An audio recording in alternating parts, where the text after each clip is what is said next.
Hmm. Marami nagtatanong sa'yo kung ano nilalagay mo sa buhok mo. Wala. Meron. Ito, Pix Professional Clay Dough. So, kita mo kaliligo ko lang, baby. Dapat ganito. Kung di ka man naligo, basahin mo ng ganito. Tapos, baby, ang ginagawa ko, ganyan lang, oh. Kinakalat ko lang siya sa mga daliri ko. Yan.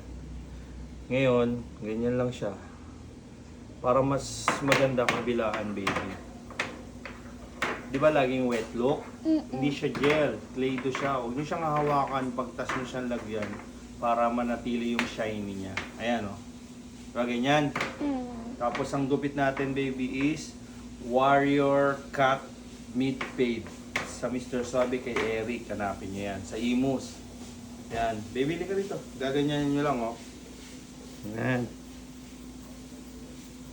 Tapos, baby, unahin nyo to kasi bumabagsak yan eh dito. Papagano ninyo. Hindi kinalat nyo siya dito sa daliri nyo, sa unahan. Yan. Ganyan lang, baby. Huwag mo masyadong didiinan kasi pag diniinan mo, magiging parang dinilaan ng baka. Anong kinakanta mo kay daddy? Get up and dance, dad. Christmas, get up and dance, Christmas. So yun, nandawin tayo sa shop.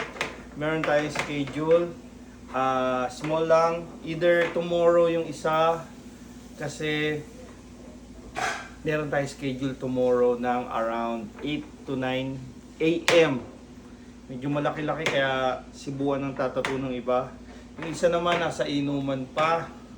Aray ko! Saturday! So on the way tayo sa shop ngayon. Tapos doon na tayo magla-live, doon na tayo mag-layout. Ngayon, baby, pag medyo kulang pa, pitik ganyan lang, baby. Oh. Yan. Tapos, huwag mo siya masyadong dinilan. Ganyan na yan, baby. Parang ano mo lang siya. Yan, dahan-dahan. Ganyan. Tapos, sakto, ipaplat mo sa gilid. Yan, ganyan lang siya. Okay, di ba? Tapos, yan. Pagka hinawakan nyo, huwag masyado madiin. Kasi pag madiin siya, baby, mangyayari. Para siyang dinilaan ng Baka. okay na ba? Ayan lang siya. So, yun. Thank you, Lord, and Who's next?